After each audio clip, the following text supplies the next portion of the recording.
What's going on, dog people? I'm Dave, and our three dogs, Miles, Alfie, and Grumpy Bear, have been customers of the Farmer's Dog for over a year. In this video, I'm going to cover some important tips and things that I didn't know about the Farmer's Dog and really couldn't have known until we started getting it for our dogs. I've covered a lot about the food itself in other videos, so this video is going to be more focused on the operational, real-life parts of being a subscriber to help you better understand how this food would fit into your dog's everyday life. I've gotten a bunch of comments from people who have really appreciated when I've gone into this less obvious stuff, so I hope that this will help you decide if this will work for you and your dog. Also, if you end up wanting to get it for your dogs, there's a link in the description that'll get you 50% off your first box. It's been a great fit for our dogs, and if you check out the comment section on my other videos or comments on social media, people really love this stuff. Okay, let's talk some dog food. Let's start out with a few tips about thawing that I've learned along the way. You might already know that the food will arrive very frozen and you put packs into the refrigerator to thaw before your dogs can eat them. Thawing is honestly really simple to do, but I've found that you'll want the packs to have a full 24 hours in the refrigerator to thaw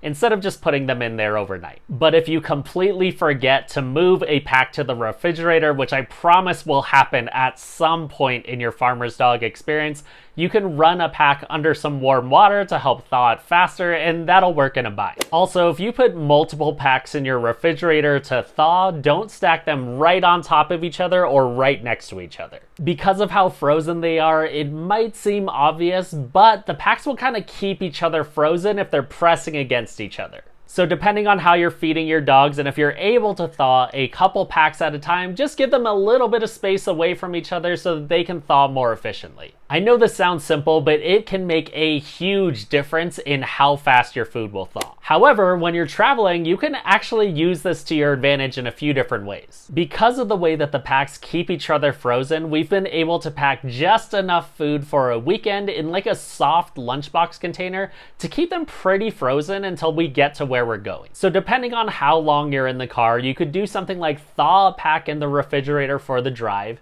keep your frozen packs together to keep each other cold, and you can use those to keep your food that you've already thawed cold while you're in the car. Then once you get to where you're going, you can use the fridge like you normally would at home. Also, because the food is good for 4 days in the refrigerator after thawing, it's pretty easy to get back into a regular schedule. The best part about this is that it means you don't have to bring like a giant Igloo or Yeti cooler with you just to bring your dog's food with you for a long weekend road trip. Also, since the food is already packed in the right portions for your dog, you can bring an exact amount of food instead of just eyeballing it and ending up dumping out the rest somewhere while you're on your trip. It's actually really efficient and less stressful. We don't have to worry about a big Ziploc bag with dry food exploding all over the place, or bring a huge Home Depot bucket filled with kibble that either fills up space in your trunk or your bag. Next, while the Farmer's Dog has been a big hit with our three dogs, your dogs might have protein preferences just like ours do. You can get turkey, chicken, beef, or pork with up to 3 recipes in one order. For our three dogs, beef has always been the favorite, with chicken being a close second. 2 of our dogs really like the turkey, which is probably the most visually appealing to humans, but one of them isn't so into it,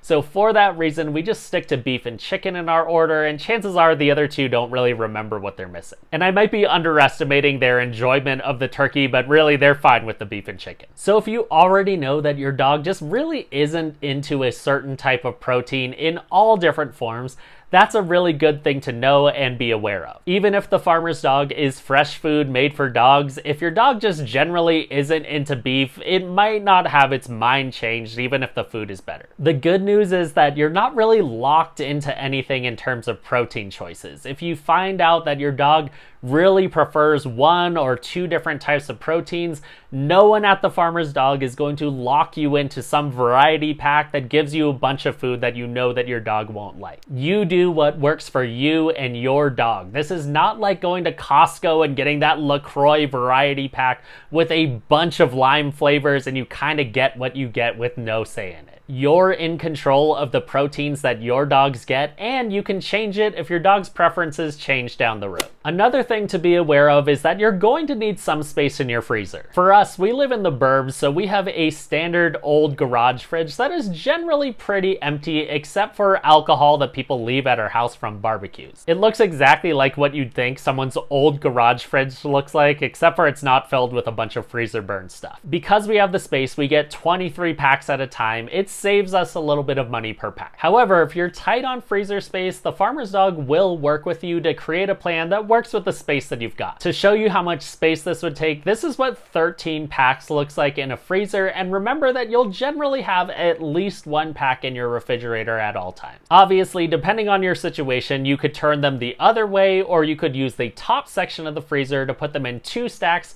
which really doesn't end up taking up a whole lot of space. If you're more of a math person, each one of our packs are about 9.5 inches long, 4 inches wide, and about 3/4 of an inch thick. So if you have a big family or your freezer is perpetually stacked all the way to the top with like bagel bites, Eggo waffles, and ancient Mr. Freeze Pops, you're gonna wanna make a little bit of space before you get started with the farmer's dog. For us, the bottom section of the freezer is pretty much reserved for our dogs, and we keep that space sacred. In general, it's just a good idea and really your responsibility to make sure that you have some freezer space available before that box shows up on your doorstep. Another thing that's important to know about the farmer's dog is that their customer service is really good. If you end up being a customer, they really put you and your dogs first. By email, text, or phone, I've had a great experience with the farmer's dog the few times that I've ever had to contact them, and if you check out my other videos, you can see that other people leave comments talking about how good the customer service is. It's definitely a secret weapon of their service that separates them from other fresh dog food delivery services that don't have the experience that they have. This isn't a place where your emails just go into the abyss and the customer service people read off a heartless script if you ever have to call in for a food emergency. If an order is late or you just need help getting started, they'll jump on it like you're a friend in need. The only time that one of my orders was late due to an extremely odd technical issue,